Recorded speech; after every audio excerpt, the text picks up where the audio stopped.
말씀입니다. 그러나 주님의 이름을 부르는 사람은 구원을 얻을 것입니다.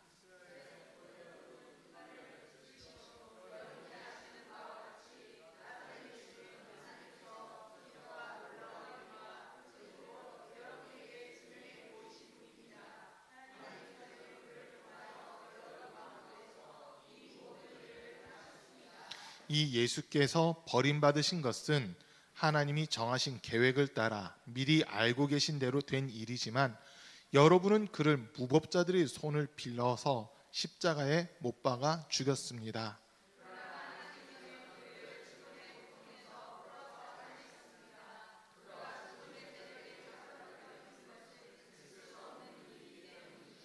다윗이 그를 가리켜 말하기를 나는 늘 내 앞에 계신 주님을 보았다. 나를 흔들리지 않게 하시려고 주님께서 내 오른쪽에 계시기 때문이다.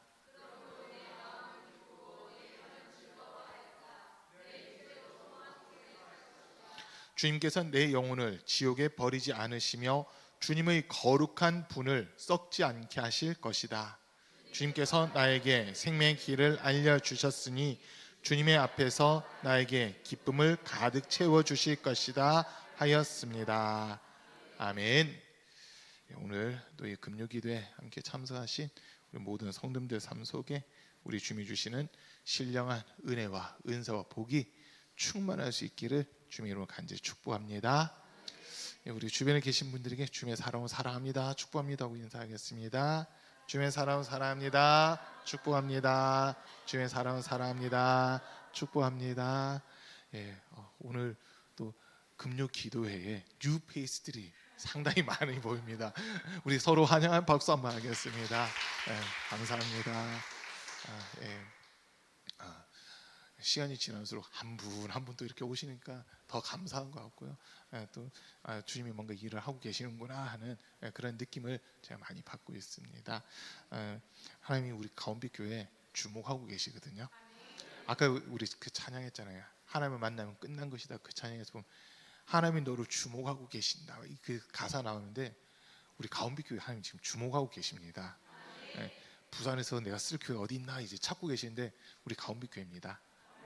마음껏 주님께 쓰임 받는 우리 교회와 성도들 될 수 있기를 간절히 축복합니다. 이번 주간 우리가 예수님의 그 부활과 생명에 대한 말씀 듣고 있는데 수요일 날은 이제 부활에 대한 말씀들을 좀 집중적으로 들었습니다. 그리고 이제 오늘은 생명이라고 하는 이 부분 가지고 말씀 듣는데 오늘 우리가 읽은 말씀들 중에서 23절하고 24절만 다시 한번 더 좀 보겠습니다. 23절, 24절 두 절 우리 한번 같이 읽습니다. 시작. 이 예수께서 버림을 받으신 것은 하나님이 정하신 계획을 따라 미리 알고 계신 대로 된 일이지만 여러분은 그를 무법자들의 손을 빌어서 십자가에 못 박아 죽였습니다. 그러나 하나님께서는 그를 죽음의 고통에서 풀어서 살리셨습니다. 그가 죽음의 세력에 사로잡혀 있는 것은 있을 수 없는 일이기 때문입니다. 아멘. 예수님이 우리가 지난 주일날 말씀드린 거 보면 요한복음에서 예수님이 이제 하신 말씀이 내가 부활이요 생명이니 나를 믿는 사람은 죽어도 살 것이고 무릇 살아서 나를 믿는 자는 영원히 죽지 아니할 것이다. 이 말씀하시잖아요. 그 예수님은 그거를 본인이 몸소 우리가 보여주셨어요. 죽으셨지만 다시 살아나셨거든요. 근데 그냥 다른 사람들처럼 다시 살았다 또 죽기 위해서 산 게 아니라 이제는 영원한 생명으로 이어지기 위해서 부활하시는 그 모습이었습니다.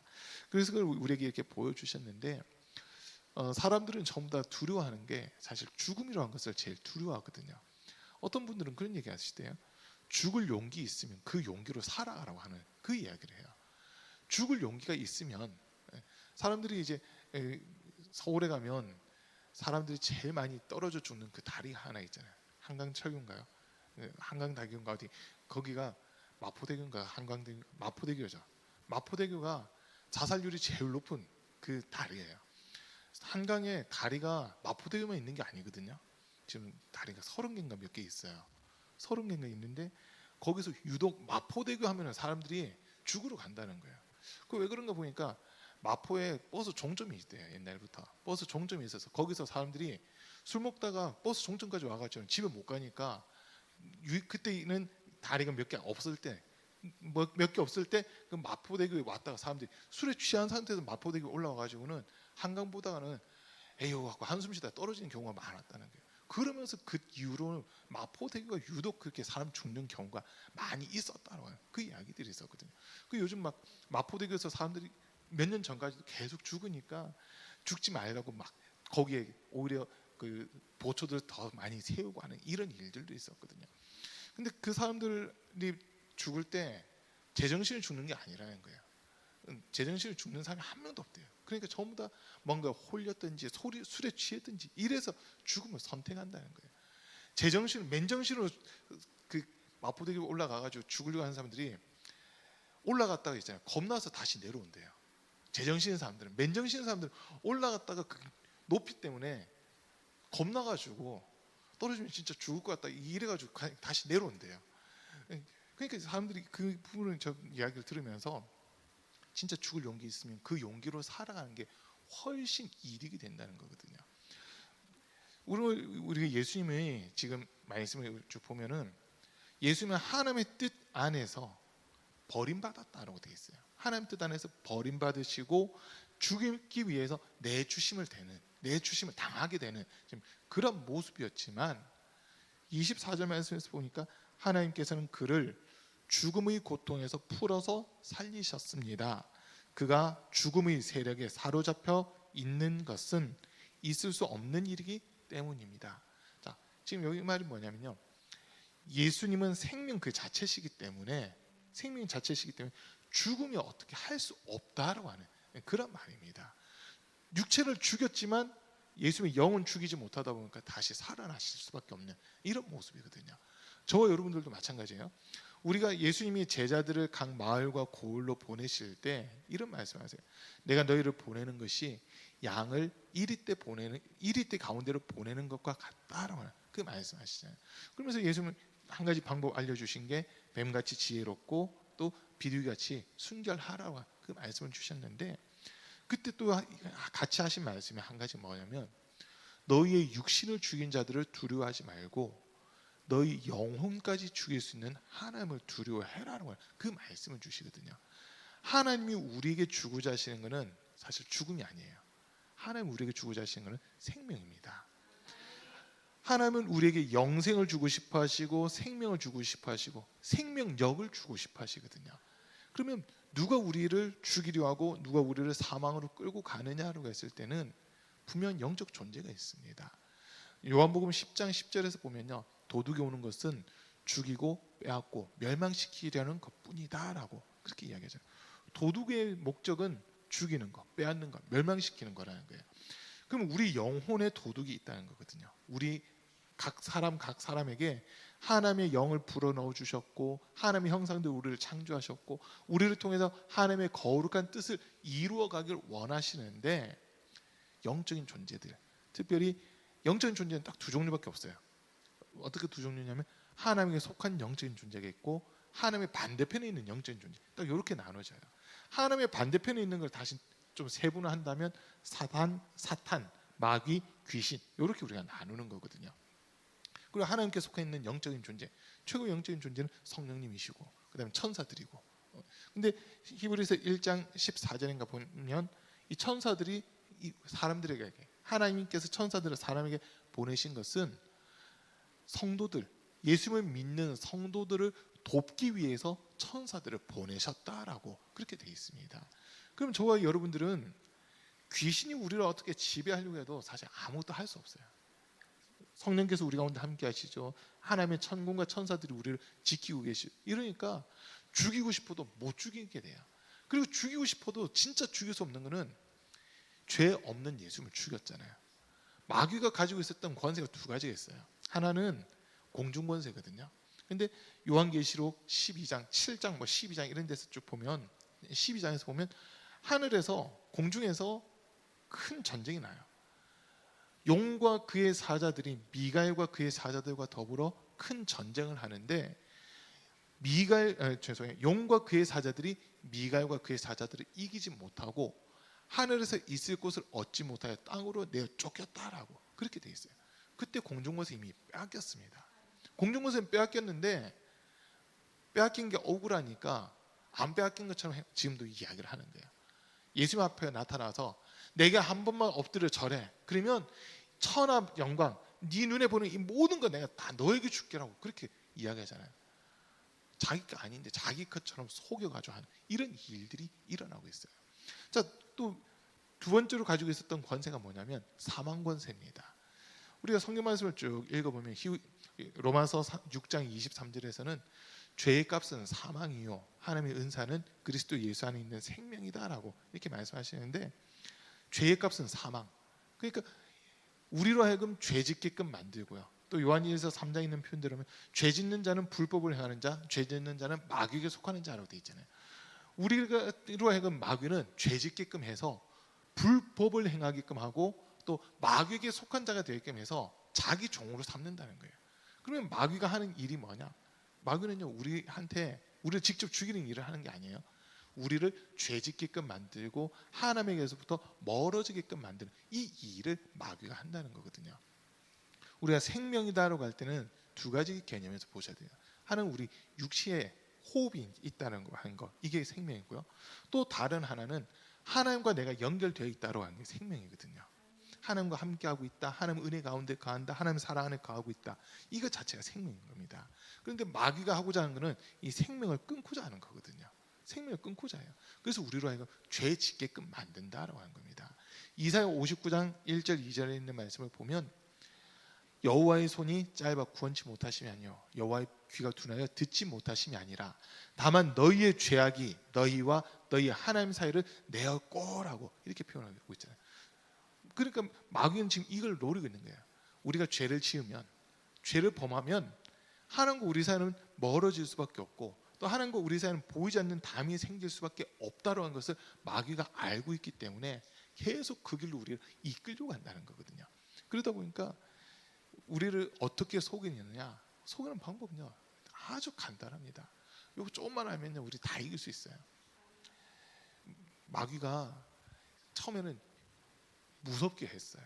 초대교회 때 모습들을 이렇게 놓고 보면요, 예수 믿는다 하면은 그냥 사자 밥이 되게끔 하든지 능지처참을 하든지 그냥 십자가 못 박든지 하는 막 그런 좀 무력으로 해가지고 교회를 무너뜨리려고 했거든요.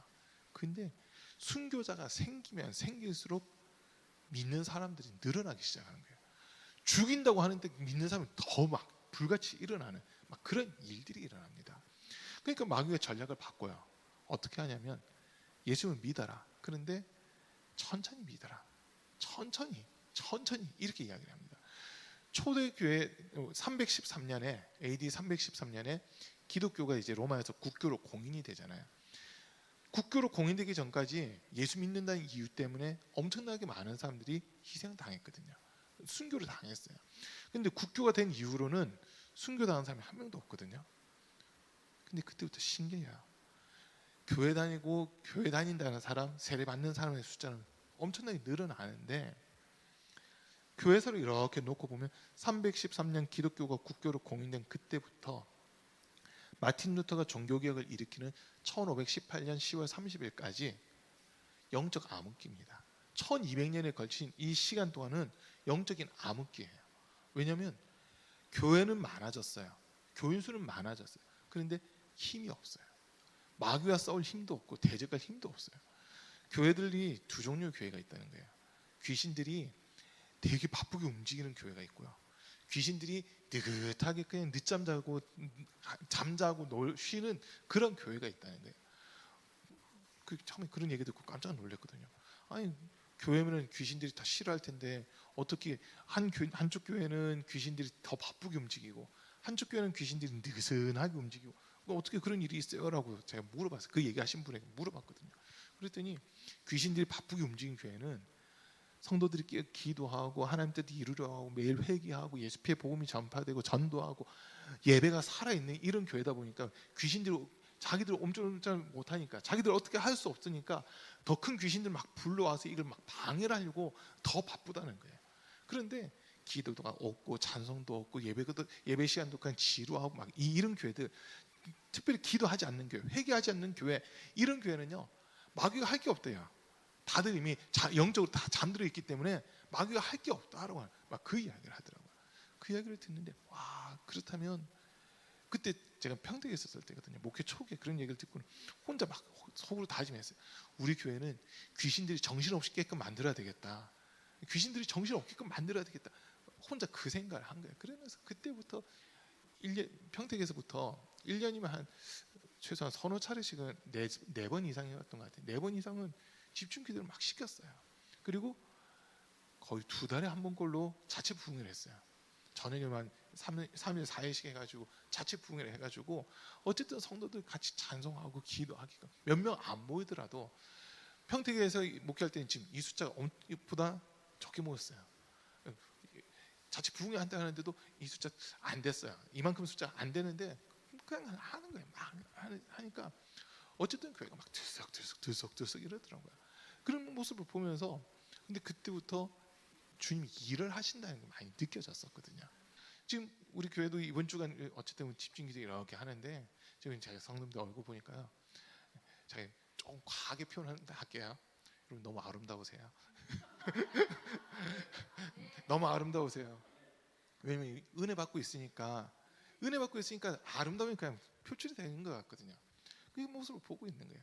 자, 지금 주님이 우리에게 주고자 하시는 게 있거든요. 하나님께서는 예수님이 이 땅에 왜 보내셨느냐 했을 때 요한복음 3장 16절 말씀을 딱 보시면 돼요. 하나님이 세상을 이처럼 사랑하사 독생자를 주셨으니 이는 그를 믿는 자마다 멸망치 않고 영생을 얻게 하려 하심이라. 영생 때문에 예수님은 우리에게 보내주셨다고 한 겁니다.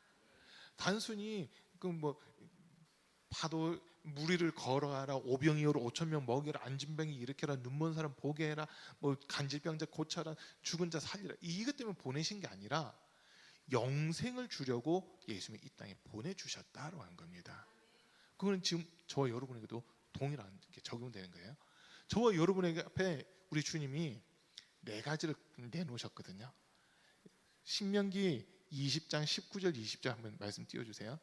신명기 30장 19절 20절 한번 같이 읽습니다. 시작. 내가 오늘 하늘과 땅을 불러 너희에게 증거를 삼노라.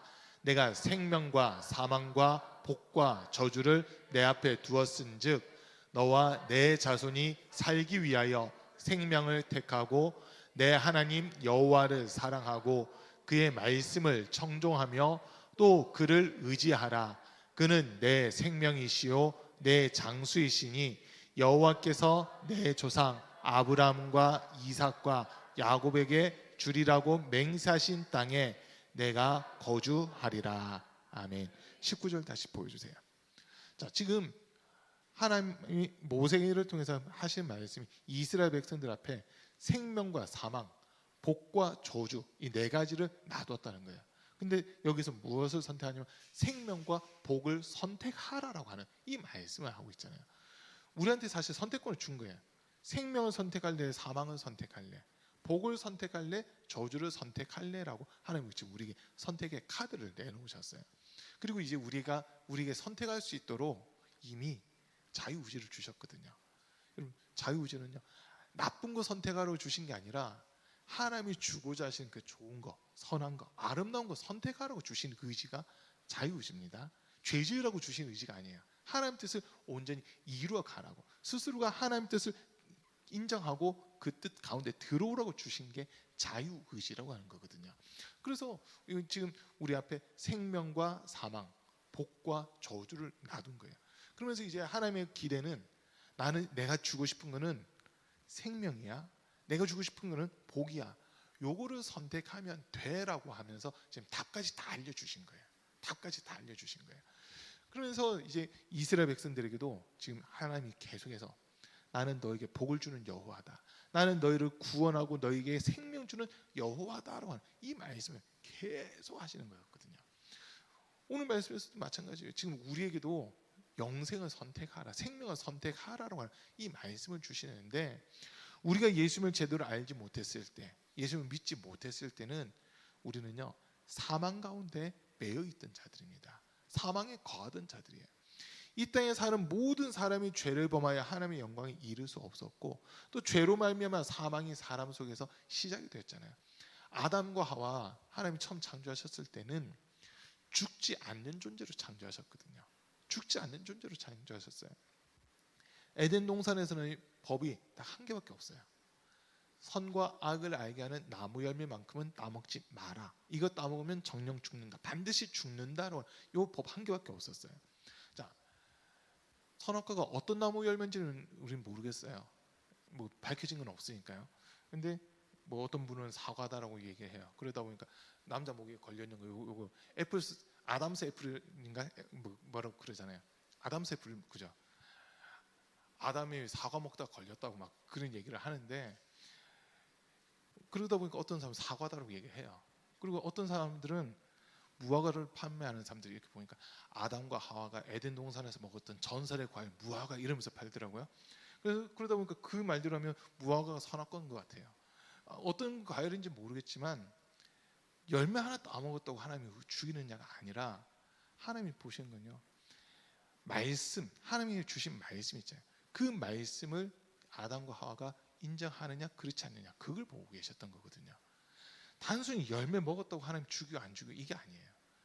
열매가 아니라 그 열매를 따먹지 말라고 하신 하나님의 말씀을, 그 말씀이 나를 지키고 그 말씀이 내게 생명 주는 말씀이다라고 인정을 했으면 그 말씀을 지켜나갔을 거예요.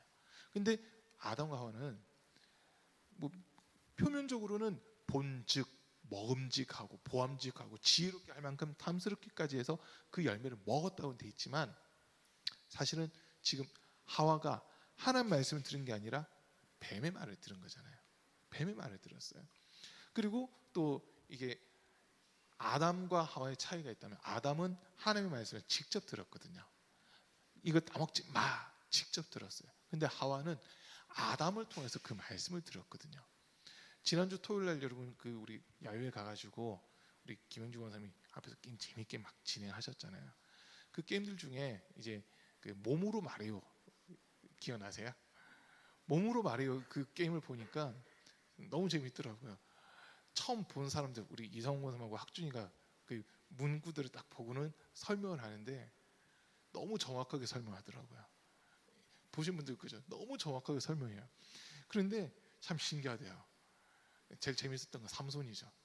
손 세 개 막 손 세 개 막 이런 거, 아니면 원숭이가 나무에서 떨어졌다든 거 뭐 이런 거 그런 거 했는데,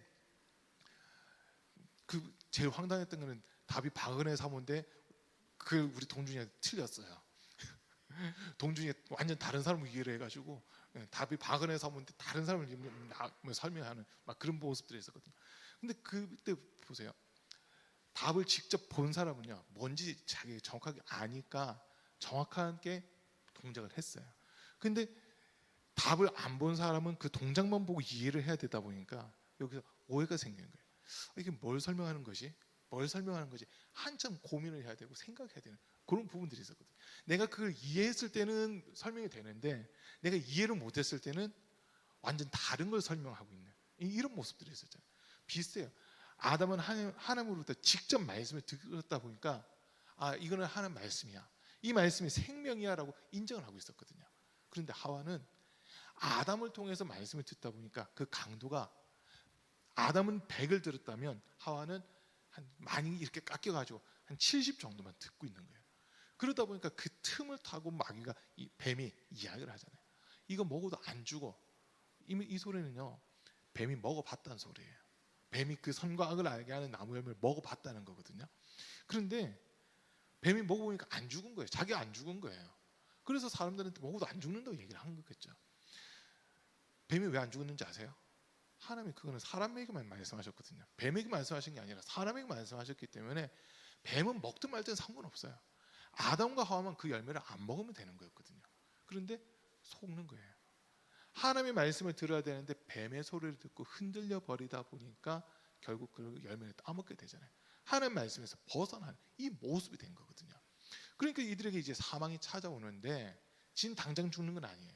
지금 당장 죽은 건 아니에요. 왜냐하면 그들을 대신해서 그날 하나님이 짐승을 죽이셨거든요. 짐승을 죽여 가죽으로 그들에게 옷을 입혀 주셨잖아요. 대신 짐승을 죽여서 한 번은 기회를 주신 겁니다. 자, 내가 너희를 위해 이 가죽 옷을 지었어. 이 가죽 옷을 짓기 위해서 나는 이 짐승들을 죽였어. 이거는 너희에게 주는 경고야. 앞으로 너희도 이 짐승들처럼 죽을 거야. 그걸 하나님이 말씀하신 거였거든요. 이 짐승들처럼 너희도 죽을 거야. 그러나 지금은 내가 이 짐승을 대신 죽였어. 이렇게 말씀하신 거예요. 그러니까 죄를 범한 이후로 사람에게는 사망이 시작이 되는 겁니다. 죽음이 시작되는 거예요. 그래서 우리가 누구의 말을 듣느냐 매우 중요한 부분이라는 거거든요. 우리 요한복음 10장 말씀 잠깐 좀 찾아볼게요. 요한복음 10장인데요.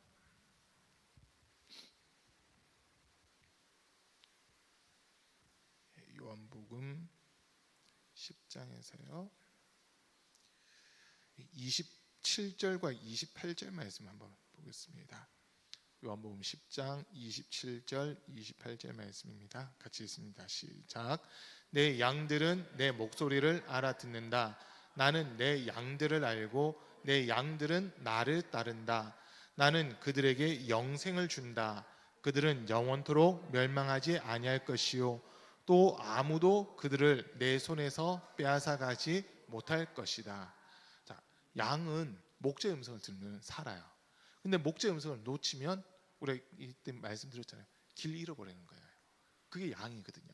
저와 여러분들도 마찬가지예요. 우리의 영혼의 목자 되시는 예수님의 말씀을 듣고 하나님의 말씀을 들을 때는 우리 영혼이 살아나는 겁니다.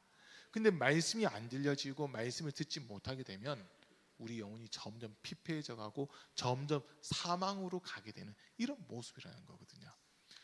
우리 주님이 예수님이 이 땅에 오셔서 행하신 제일 큰 일이 뭐냐? 우리의 신분을 바꿔주셨다는 거예요. 요한복음 5장 24절 말씀도 한번 찾아보겠습니다. 요한복음 5장 24절 그리고 25절도 같이 볼게요. 요한복음 5장 24절 25절입니다. 같이 읽습니다. 시작. 내가 진정으로 진정으로 너희에게 말한다. 내 말을 듣고 또 나를 보내신 분을 믿는 사람은 영원한 생명을 가지고 있고 심판을 받지 않는다. 그는 죽음에서 생명으로 옮겨갔다. 내가 진정으로 진정으로 너희에게 말한다. 죽은 사람들이 하나님의 아들의 음성을 들을 때가 오는데 지금이 바로 그때이다. 그리고 그 음성을 듣는 사람들은 살 것이다. 아멘. 아들의 음성을 듣는 사람들은 산다라고 되어 있잖아요. 그러니까 우리를 예수님이 신분을 바꿔주셨는데 원래 우리의 모습은 사망에 거하던 모습이라는 거예요. 죄악 가운데 거하고 있었고 사망이 왕노릇할 수밖에 없는 그 모습이 우리의 모습인데 예수님이 이 땅에 오셔서는 우리를 사망에서 생명으로 옮겨주셨다라고 한 겁니다. 인정되세요? 사망에서 생명으로 우리를 옮겨주셨어요. 그러면서 우리에게 하신 말씀이 주님의 말씀, 아들이신 예수님의 말씀을 들어라라고 하는 지금 그 이야기를 하시는 거거든요. 아까 신명기에서도 봤잖아요. 하나님의 말씀을 듣는 사람은 사는 거예요. 지금 예수님의 말씀을 듣는 사람은 사는 겁니다. 저와 여러분이 사는 방법은 주님 말씀 들어야만 사는 겁니다. 주님은 지금 그것 때문에 우리에게 말씀으로써 찾아오셨다는 거거든요. 요한복음 1장 1절에 있는 말씀을 보면 태초에 말씀이 계시니라 이 말씀이 하나님과 함께 계셨으니 이 말씀이 곧 하나님이시니라 만물이 그로 말미암아 지은 바 되었고 그가 없이 된 것은 아무것도 없다라고 하는 이 말씀을 우리에게 주시거든요. 자, 그러니까 지금 예수님 말씀 자체가 생명이라는 거예요. 말씀 자체가 하나님이시라는 거거든요. 그러면 우리는 항상 기도해야 되는 제목이 뭐냐면 내 귀에 하나님의 말씀이 들려지게 해 주십시오라고 하는 겁니다. 이 소위 뭐 이단 비슷한 직통 계시 받는데 이런 거 아니에요. 우리는 직통 계시 있을 수도 있겠죠. 영적으로 깨어 있고 뭐 그런 게 있을 수도 있겠지만 정확한 거는요. 하나님께서는 직통 계시라고 하기보다는 말씀을 우리에게 깨닫게 하시는 거거든요. 말씀 자체를 주시고 말씀을 깨닫게 하시고 그리고 기도하다 보면 말씀을 통해서 내 모습을 발견하게끔 하시는 이런 모습이거든요. 그렇기 때문에 정확하게 얘기하면 계시라고 할 때는요. 이 말씀에서 벗어난 계시라면 그거는 우리가 크게 믿지 마세요. 있을 수는 있어요. 있을 수는 있지만 그게 말씀보다 앞서면 안 되는 거거든요. 우리가 기준은 우리 신앙생활의 기준 성경 말씀이기 때문에 하나님 말씀이기 때문에 이 말씀이 다 기준돼야지 말씀이 아닌 다른 것들은 막 뭐 무슨 소리를 들었다 음성 들었다 이단으로 갈 가능성이 상당히 많습니다. 신비주의가 돼요. 신비주의가. 하나님의 말씀이 깨달아지면서 아 이게 이런 의미였구나. 하나님이 지금 이것을 나에게 원하시는 거야. 이렇게 우리가 받아들여야지 뭔가 계속 들으려고 하면 그게 안 되는 거거든요. 그래서 우리는 주님의 말씀 이미 우리에게 기록된 이 말씀이 있으니까 이 말씀을 통해서 하나님의 뜻이 무엇인지 하나님이 우리에게 주고자 하시는 선물이 무엇인지 우리가 어떻게 하면 그 선물을 받을 수 있는지 계속 그것만 들으면 되는 거예요. 그렇게만 살아가면 되는 거거든요. 이 구약 시대 때는 은사들 중에서 예언의 은사가 제일 많이 나타났어요. 그런데 신약 시대 때는 예언도 하긴 하지만은 제일 많이 나타난 은사는 방언 은사였거든요. 방언 은사였어요. 그러면서 이제 고린도전서 12장 말씀을 쭉 보면 예언 다음에 붙는 은사가 영들 분별함이고 방언들 다음에 붙는 은사가 통역함이거든요. 이게 두 개가 짝이에요.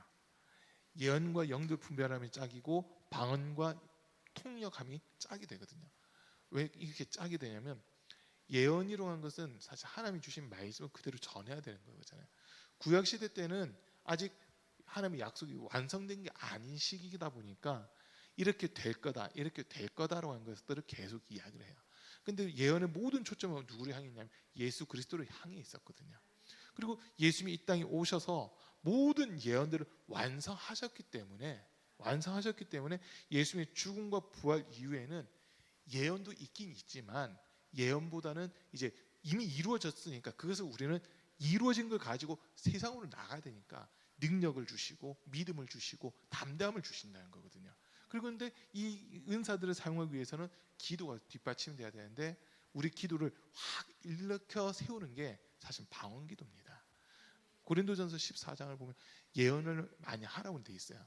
예언은 교회를 위해서는 예언을 하고 자기 자신을 위해서는 방언을 하라고 그렇게 표현하고 있거든요.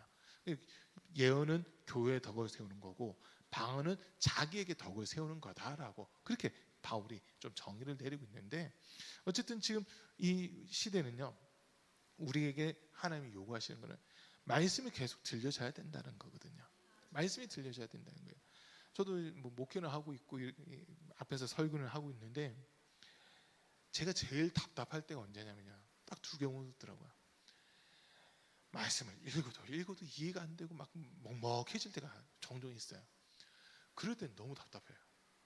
이 말씀 속에서 주님이 뭔가 하고자 하시는 그 뜻이 분명 있는데 전해야 될 게 있는데 막 그 말씀에 맥이 안 잡힐 때가 있거든요.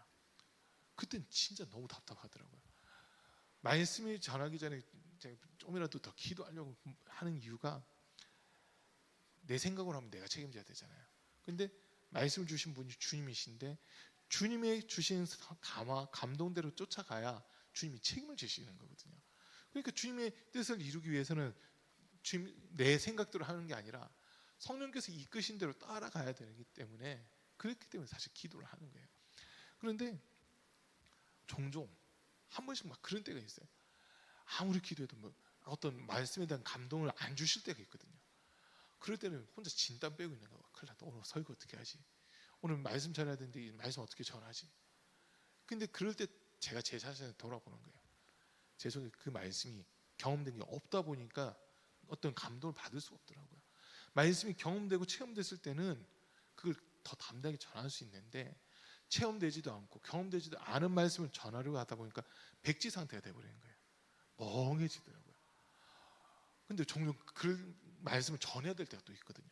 나는 경험을 해보지 못했는데 깨닫지도 못했는데 그 말씀을 내뱉어야 될 때가 있어요. 그럴 때는 전 진짜 막 울고 싶은 거예요. 하나님 저 이거 모르는데요. 이거 어떻게 설교해야 돼요? 어떻게 해야 돼요? 막 말씀에 맥도 안 잡히고 아무도 안 잡히는 때는 진짜 그럴 때도 종종 있더라고요. 그때는 너무 무서운 거예요. 무서운 거예요. 내가 알지 못하는 걸 전해야 된다는 하니까 그때 무섭더라고요. 특별히 앞에서 이렇게 목회를 하다 보니까요. 성도들의 영혼을 책임져야 되잖아요. 성도들의 영혼을 책임져야 되는데 우리 성도님들에게 줄 수 있는 거는 말씀밖에 없거든요. 목회자가 줄 수 있는 건 말씀을 전하고 성도들을 위해 기도하는 거. 이거 이렇게 해서 영혼을 관리하고 영혼을 살려가는 그 일을 해야 되는데, 어떤 때는 감동을 안 주실 때는 전하지 못하는 그런 부분들도 사실 있어요. 그럴 땐 제 자신 너무 막 힘들어지고, 그런 때는요, 기도해도 막 맥이 안 잡힐 때는 큰일 났다, 오늘 설교 어떻게 하지, 어떻게 하지, 막 그런 걱정이 되게 많이 앞선 때가 있거든요. 근데 또 반대로 제가 충분히 기도도 하고 말씀 묵상하고 했을 때는요, 그 말씀이 힘있게 쭉쭉 나가는 그런 것들도 경험이 되더라고요.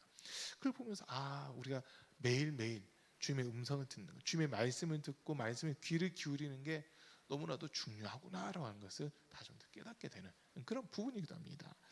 요한복음 6장 40절, 39절 40절도 한번 볼게요. 요한복음 6장 39절과 40절입니다. 같이 읽겠습니다. 시작. 나를 보내신 분의 뜻은 내게 주신 사람을 내가 한 사람도 잃어버리지 않고 마지막 날에 모두 살리는 일이다. 또한 아들을 보고 그를 믿는 사람은 누구든지 영생을 얻게 하시는 것이 내 아버지의 뜻이다. 나는 마지막 날에 그들을 살릴 것이다. 아멘. 우리 예수님이 이 땅에 오신 목적이 뭐냐라고 했을 때, 우리를 살리러 오셨다는 거예요. 먼저는 우리가 이 땅에 사는 동안에 그걸 경험하게 되는 거고요. 그리고 두 번째는 마지막 날에 주의 음성을 모든 사람들이 듣게 되는데, 그때 다 일어선다는 거거든요. 그럼 요한복음 5장 29절에서 보면 선을 행한 사람은 생명의 부활로, 악을 행한 사람은 심판의 부활로 나오리라라고 그렇게 말씀하잖아요. 모든 사람들이 부활은 해요. 그런데 그 부활의 끝이 생명이냐 사망이냐 이거로 나눠지는 거거든요. 저와 여러분들은 영원한 생명, 천국, 영생에 들어가셔야 됩니다.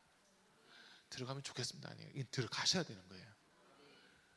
마지막 날 부활을 했는데 예수님이 일어나라 해서 눈 떴는데, 눈 떠 보니까 거기에 꺼지지 않는 불못이 있고 막 심판받는 곳이면 그건 큰일 나는 거잖아요. 거기서 구해줄 자는 아무도 없거든요. 거기서는 구해줄 자가 없어요. 이 땅에서는 우리가 힘들고 괴롭고 고통스러워도 마지막 끝까지 주님을 의지하고 주님 편에 서 있으면 마지막 날 주님이 우리를 건져주실 수 있지만, 눈을 떴는데 꺼지지 않는 그 지옥불에 들어왔다면 거기서는 건져줄 자가 아무도 없는 거거든요. 그러면 우리가 이 땅에 사는 동안 계속 주의 말씀 듣는 것에 집중을 해야 되는 겁니다. 여러분, 저도 이렇게 목회를 하지만 어려서부터 들었던 얘기 중 하나가, 저희 아버님이 목회하시는 동안에 제일 강조하셨던 말이 하나 있거든요. 은혜 받는 방법이다 하면서 가르쳐 주시는데, 삼정인가 뭐 해가지고 얘기를 하세요. 삼정이래. 삼정. 정좌 바르게 앉으래요. 그리고 정시 똑바로 쳐다보래요. 그다음에 정청 똑바로 들으라는 거예요. 똑바로 앉아서 똑바로 쳐다보면 똑바로 들을 때 은혜를 받는다라고 하면서 그렇게 말씀하시더라고요. 그리고 저도 이제 목회를 하면서 보니까 이 자리도 또 차이가 있어요. 우리 학준이가 얼마 전 그러더라고요. 맨날 저 뒤에 앉다가 어느 순간 앞에 가서 앉더라고요. 왜 앞에 와서 했더니 그냥 갑자기 앞에 가서 앉고 싶어서 이러더라고요. 근데 그럼 엄청 울고 기도했거든요. 그지? 예. 그럼 물어봤어요. 왜 뒷자리랑 앞자리랑 달라 물어봤거든요. 다르다 이러더라고요. 그래서 목사님들 사이에서 하는 이야기가 있어요. 앞자리는 금자리, 중간자리 은자리, 저 뒷자리는 죄송해요 똥자리라고 그래요. 동자리가 아니라 똥자리라고 막 그렇게까지 표현하더라고요. 근데 저는 제가 말씀을 들어야 되는 위치에 있다면 전 뒤에 안 앉아요. 웬만하면 앞에 앉으려고 하거든요. 우리 그래서 나중에 내년에 이제 부흥회도 하고 할 텐데, 부흥하면 제가 어디 앉는지 보세요. 저 여기 앉아 있을 거예요. 저 여기 앉아 있을 겁니다. 좀 부흥하면 우리 성도님들이 은혜 받는 것도 중요하지만 전 제가 먼저 은혜 받아야 되겠다고 생각하거든요. 그렇게 해서 저는 일부러 제일 앞에 앉아요. 연합 집회 가도 좀 앞쪽에 앉으려고 하거든요. 연합 집회 가보면 죄송해요 목사님들이 대다수 뒤쪽에 앉으시잖아요. 어른 목사님들은 몇 분에 앞에 앉으시지만 젊은 목사님들은 다 뒤쪽에 앉아 있다가 끝나면 제일 먼저 나가고 막 이러시더라고요. 뭐 촬영 운행해야 되고 이런 것도 있겠지만은, 근데 그 시간만큼이라도 내가 은혜 받아야 되겠다 이 마음이 있으면 한 칸이라도 앞으로 가려고 하는 그 모습들이 있거든요. 그래서 저는 제가 말씀을 들어야 되는 시간에는 전 뒤에 안 앉아요. 앞에 앉습니다. 앞에 앉어요. 부산중앙교회에서 같이 오셨던 분들 보셨잖아요. 정권선 그죠? 제가 부흥하거나 하면 제가 제일 앞에 앉죠. 예, 제일 앞에 앉는다고요. 전 뒤에 앉아 본 적이 없어요. 제가 부흥에서 말씀 들어야 되는 시간에는 제 뒤에 앉아 본 적이 없어요. 무조건 제일 앞에 앉았거든요. 173 보셨죠? 항상 왜냐하면 제가 먼저 은혜를 받아야 되겠더라고요. 그래서 그 말씀 제가 진짜 누구보다도 더 크게 막 아멘 하면서 제가 은혜 받으려고 막 그런 몸부림도 치거든요.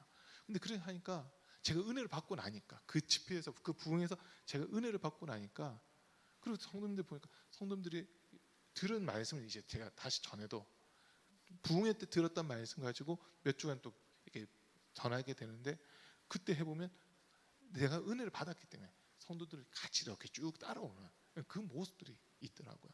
그러면서 쭉 보면 말씀이 들려지면 사는데 말씀이 안 들려지면 점점 어려워지고 힘들어지는 이런 모습들이 나타나더라라고 한 거거든요. 그래서 지금 예수님께서도 이렇게 우리에게 말씀하신 게 하나님의 뜻은 아들을 보고 믿는 자에게 영생을 주는 거라는 거예요. 예수님을 믿는 자들에게 영생 주는 거 이게 하나님이 세우신 유일한 뜻입니다. 그런데 하나님의 마음은요. 디모데전서 우리 2장 4절 말씀 한번 찾아볼게요. 디모데전서 2장 4절입니다. 디모데전서 2장 4절 한번 같이 읽습니다. 시작. 하나님께서는 모든 사람이 다 구원을 얻고 진리를 알게 되기를 원하십니다. 어떤 특정한 사람들만 구원받는 게 아니라 모든 사람들이 다 구원받는 게 하나님이 세우신 뜻이라는 겁니다. 자, 또 한 군데 더 볼게요. 베드로후서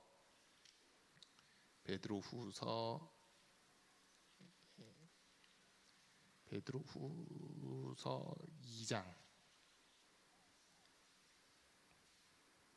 죄송합니다. 베드로후서 3장입니다. 베드로후서 3장 19절 3장 9절과 10절 두 절 말씀 한번 그러니까 9절만 읽을게요. 9절만 읽겠습니다. 시작. 어떤 이들이 생각하는 것과 같이 주님께서는 약속을 더디 지키시는 것이 아닙니다. 도리어 여러분을 위하여 오래 참으시는 것입니다. 하나님께서는 아무도 멸망하지 않고 모두 회개하는 데에 이르기를 바라십니다. 하나님의 마음은요 멸망시키는 게 하나님의 마음이 아니에요.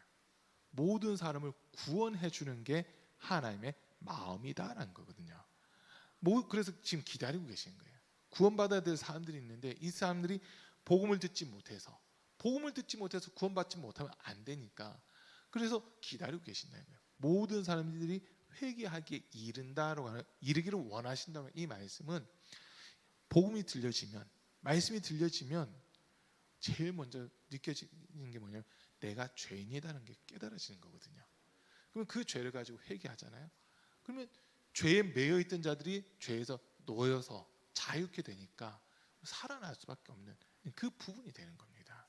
이게 성경이 말하고 있는 진리거든요.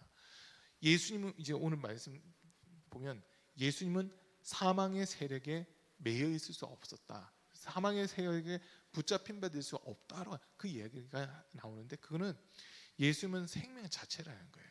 생명 자체인데 그거를 예수님만 가지고 있는 것이 아니라 예수 믿는 우리 모두에게 그 생명을 주신다는 거거든요.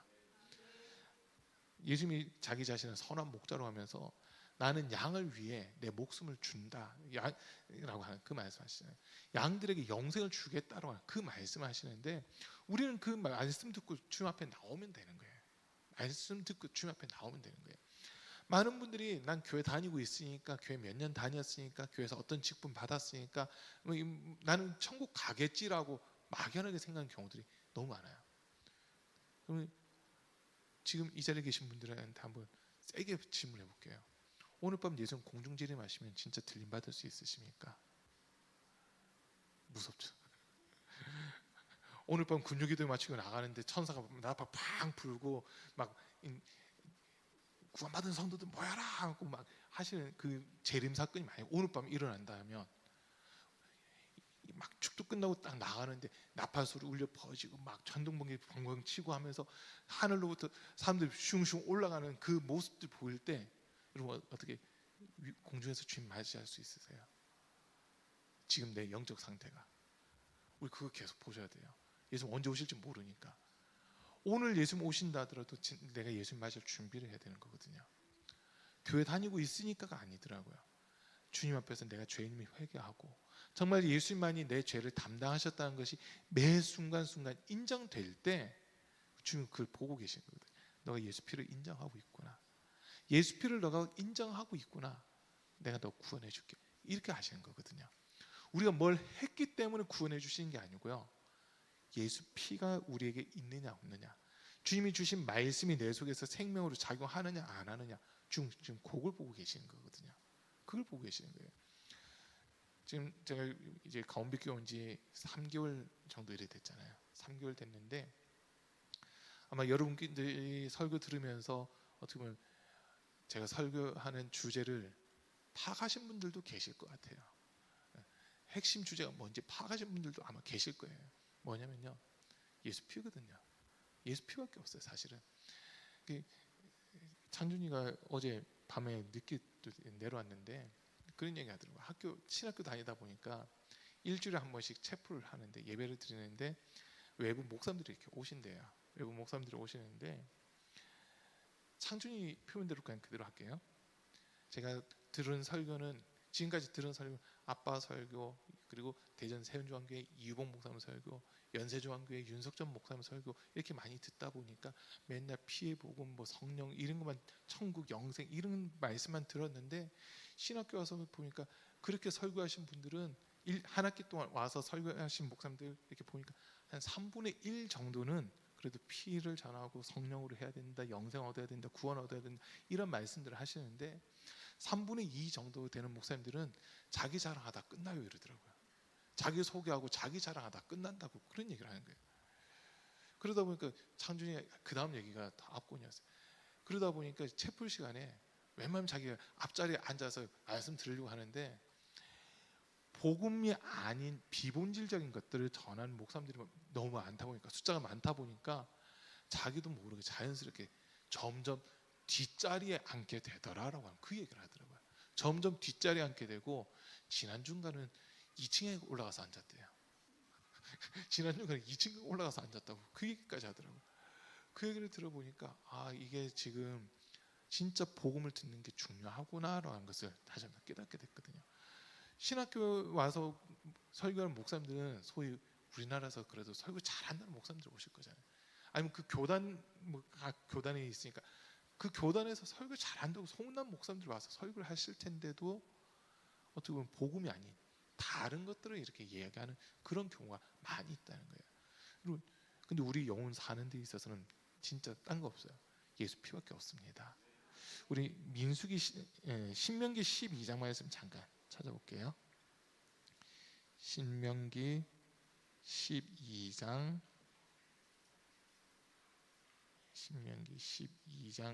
23절입니다.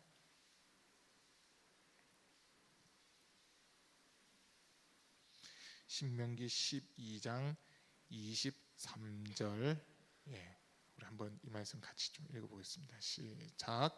그러나 어떤 일이 있어도 피는 먹어서는 안 됩니다. 피는 생명이고 생명을 고기와 함께 먹어서는 안 되기 때문입니다. 구약에서 보면 하나님이 금지하는 것 중 하나가 피채 먹지 말라라고 하는 것을 말씀하시잖아요. 창세기에서도 보면 홍수가 끝난 이후에 하나님이 사람들이 고기 먹는 걸 그때부터 허용을 하시거든요. 노아 대홍수 사건 있기 전까지 사람들의 양식은요, 식물만 먹었어요. 식물만. 그런데 홍수 이후에 하나님께서 고기를 먹어도 된다라고 허용을 해주시거든요. 허락을 해주시는데 조건을 달아요. 피째 먹어서는 안 된다. 피째 먹어서는 안 된다. 지금 이렇게. 그러나 고기를 그 생명들은 피째 먹지 말 것이니라라고 이렇게 하나님이 말씀하시는데, 신명기 12장에서 왜 피째 먹어서는 안 되는지를 아주 짧게 설명했어요. 피는 생명이라는 거예요. 피가 생명이라는 거예요. 그러면 정말 죄송해요. 어머니들이 아기를 낳은 다음에 처음에 모유수유 이렇게 하잖아요. 근데 그 모유수유하는 것을 들어보니까 뭐 일단 엄마들이 먹는 게 아기들한테 거의 그대로 영향을 끼쳐요. 뭔가 좀 매운 거, 짠 거 이런 거 먹으면 아기들 먹고 나서 항문이 빨개지기도 하고, 그리고 또 이제 만약에 그 모유수 하는데 엄마가 커피를 마셨다, 아기가 밤새 잠 못 자고 막 그런 게 나타나잖아요. 어떤 분들은 모유수 하는 동안 커피 마시면은 아기가 피부가 까매진다고 막 그런 얘기도 하는 분들이 있어요. 그건 진짜인지 아닌지 모르겠는데, 근데 엄마가 먹는 게 아기한테 그대로 영양 가는 건 맞거든요. 영양 가요. 그런데 그 모유라고 하는 게 엄마들이 음식을 먹고 나서 그게 몸에서 영양소를 돌다가 피가 돼서 이 가슴으로 이렇게 몰린다는 거예요. 그러니까 피가 모유로 바뀌면서 아이한테 생명을 주는 거거든요. 생명을 주는 거거든요. 그러니까 아이는 모유, 단순히 그러니까 모유를 먹는다, 우유를 먹는다가 아니라, 엄마 젖을 빨아먹는다가 아니라 엄마의 피를 먹고 살아가는 거예요. 그게 생명이 전달된다라고 하는 그런 의미거든요. 그래서 이런 부분들을 놓고 볼 때, 아, 피는 생명이다. 그러면 예수님이 우리에게 생명을 주셨는데 그것을 정확하게 보니까 예수님이 십자가 위에서 피를 흘리셨다는 거거든요. 그리고 요한계시록에 있는 표현을 놓고 보면, 요한계시록 5장 9절 10절인가요? 그 보면은 피로 우리를 값주고 사서 하나님께 올려드리셨다라고 그렇게 표현하고 있습니다. 5장 9절인데요. 한번 같이 해볼게요. 그들이 새 노래를 불러 이르되 두루마리를 가지시고 그 인봉을 떼기에 합당하시도다.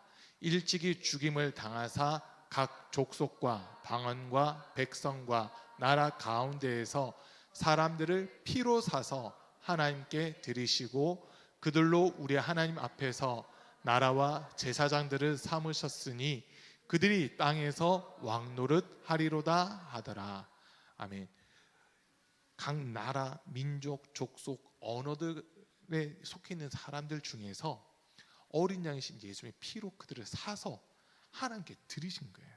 그러니까 그전에는 하나님의 백성이 아니었던 자들을 하나님의 백성이라 칭해 주시고요, 하나님의 긍휼을 받지 못했던 자들에게 하나님의 긍휼을 베풀어 주시고, 그리고 신분을 바꿔 주시는데 나라로, 제사장으로 세워 주셨다라고 지금 그렇게 말하고 있거든요.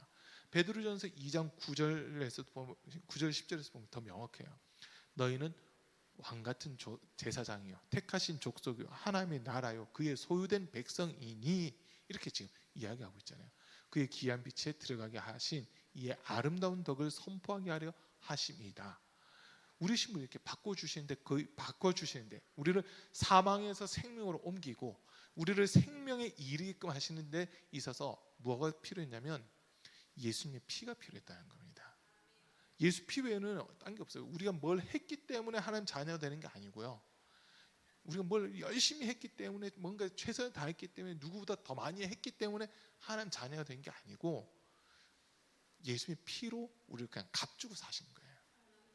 지금은 뭐 노예 제도가 각 나라마다 다 거의 다 폐지가 됐지만, 노예 제도가 있었을 때 노예를 돈 주고 사오는 거예요. 그리고는 돈 주고 산 그 사람이 너는 오늘부터 자유다 하면은 그 노예는 자유인이 되는 거였어요. 노예를 데리고 돈 주고 사와서 너는 이제 내가 시킨 걸 해야 돼라고 하면서 막 노동만 시키면 이 사람은 그냥 막 노동만 해야 되는 거예요. 주인이 시키는 걸 해야 되는 거예요. 자기가 뭐 나도 인격이 있습니다, 나도 인권이 있습니다 얘기 못해요. 노예는 그런 게 어디 있어요. 주인이 시키는 대로 해야 돼요. 근데 진짜 좋은 주인 만나가지고 주인이 돈 주고 산 다음에 오늘부터 너는 자유인이다 하면 이 사람은 더 이상 노예가 아니라 자유인의 신분이 되는 거거든요. 그런 것처럼 예수님이 우리를 피로 값주고 사셔가지고 자기의 생명을 주고 우리를 사셔가지고 이제 우리에게 생명을 주셨다고 하는 거예요. 우리의 의가 아니에요. 우리의 공로가 아니고 오직 예수님의 그 피의 공로 때문에 우리가 구원받아 하나님의 자녀가 되고 하나님의 백성이 되었다는 거거든요. 그렇기 때문에 우리가 찬송할 때도 제일 많이 찬송해야 되는 게 뭐냐면 예수님의 피에 대한 찬송을 많이 하셔야 되는 겁니다. 영적으로 깨어있는 교회들을 이렇게 보면요, 딱 두 종류 찬송이에요. 하나는 피에 대한 찬송이고요, 하나는 성령에 대한 찬송이거든요. 이 두 개의 찬송이 막 울려 퍼질 때는 우리가 흔히 말하는 악한 귀신들, 더러운 귀신들이 꼼짝 못합니다. 꼼짝 못해요. 우리 성도들이 날마다 예수 피 그냥 습관적으로라도 있잖아요. 근데 습관으로 하면 안 되고 믿음으로 고백해야 되는 거예요.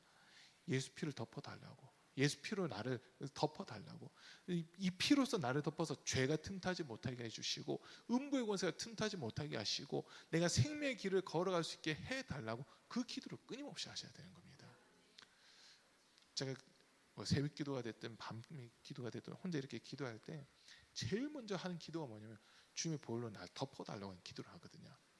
십자가 위에서 살찢고 몸찢고 흘리신 그 피로 내 마음, 내 생각, 내 영혼을 덮어주시되 예수님이 가시면류관 쓱을 흘리신 피로 나를 덮어주시고 채찍 맞아 흘리신 피로 덮어주시고 양손과 양발에 대못 박혀 흘리신 피로 나를 덮어주시고 옆구리에 창으로 찔려 흘리신 피로 나를 덮어주십시오.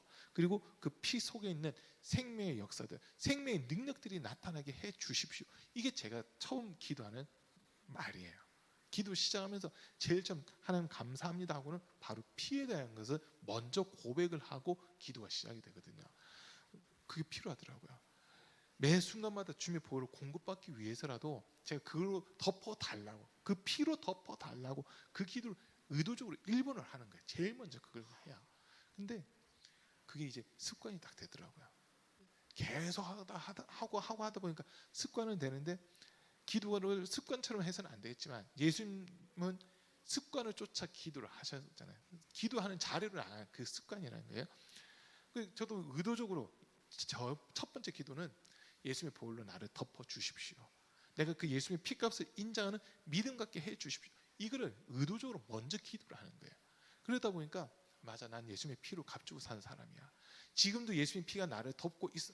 믿음을 가지고 그다음 기도가 시작되는 거거든요. 그래서 이건 제가 기도 팁을 그냥 좀 알려드리는 겁니다. 그래서 우리 성도들도 날마다 생명을 공급받으셔야 돼요.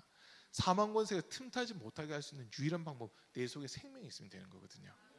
생명은 우리 예수님이에요. 예수님이 내가 부활이요 생명이니, 지난주 말씀이었고 14장에 요한복음 14장에서 가면 보면 내가 곧 길이요 진리요 생명이니 또 말씀하시잖아요. 그러니까 우리는 예수님을 인정할 때 예수님이 생명이십니다. 예수님이 나와 함께 하십니다. 이것부터 인정이 되면 그때부터 예수의 생명이 나를 이끌어가기 시작하시는 거거든요. 그러면 음부의 권세가 틈탈 수 없고 사망 권세가 틈탈 수 없는 이런 모습이 된다라고 하는 겁니다.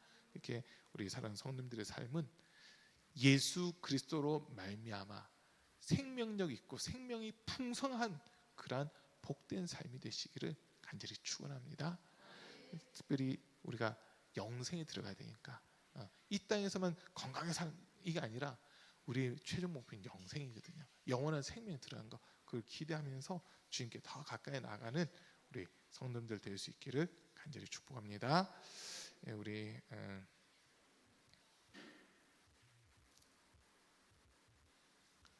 하나님을 만나면 끝난 것이다. 우리 한번 찬양하고 기도하겠습니다.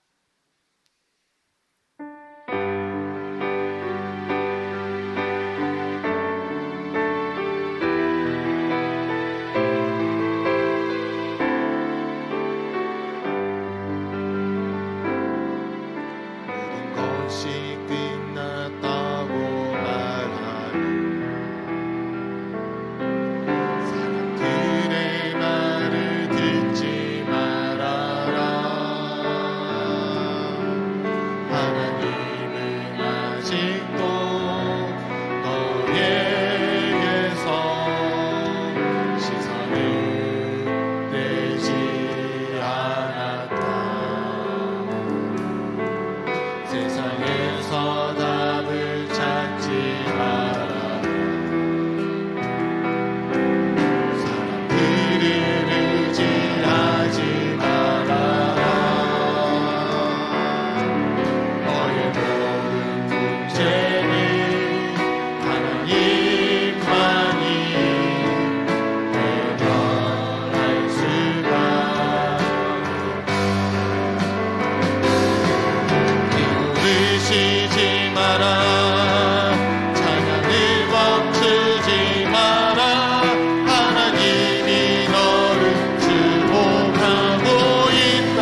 모든 것이 끝났다고 말하는 사람들의 말을 것이 끝났다고 말하는 사람들의 말을 듣지 말아라. 하나님은 아직도 너에게서 시선을 떼지 않았다. 세상에서 답을 찾지 마라.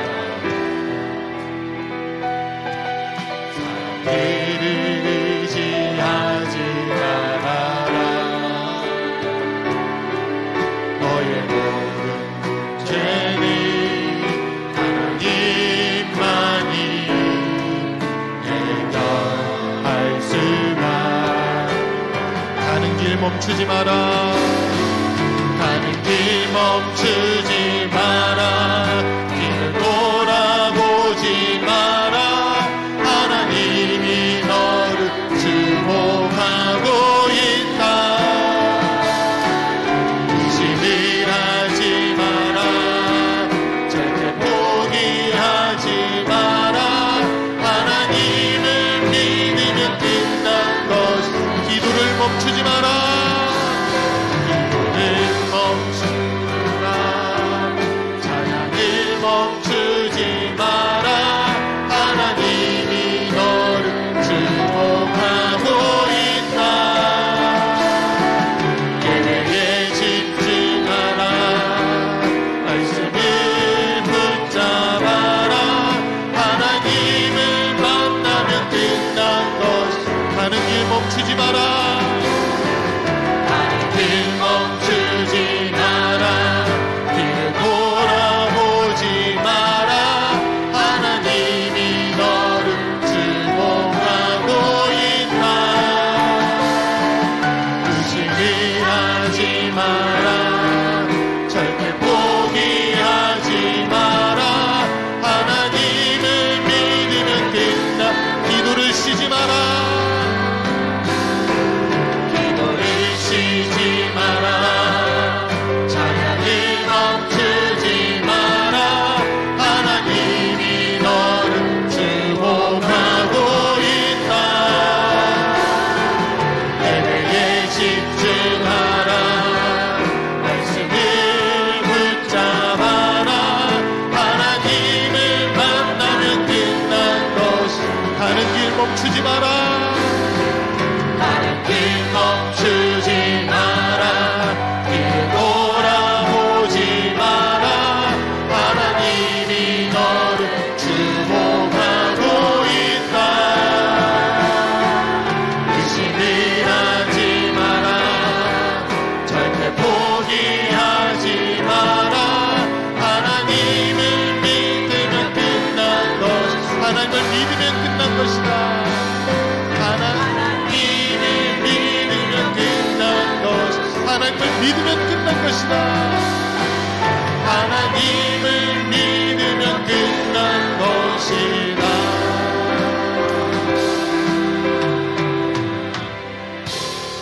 아멘. 하나님을 만나면 우리 삶의 문제는 끝납니다. 하나님 믿으면 우리 삶의 문제들은 끝이 납니다. 오늘 우리 사랑하는 성도들 삶 속에 혹시 어떤 사망 권세가 다가왔다 하더라도요, 이 시간 예수 피를 부르십시오. 예수 피로 덮어달라고 기도하셔야 됩니다.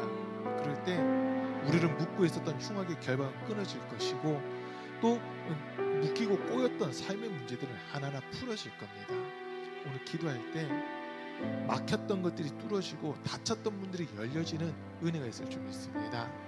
이 시간 우리 주여 3번 부르고, 내가 주님께 집중하지 못했던 것, 생명 가운데 거하지 못했던 거 용서해달라고 하시고, 예수 피로 덮어주시고 온전한 생명 가운데 거하는 삶이 되게 해달라고 주여 3번 부르고 함께 기도하겠습니다. 주여!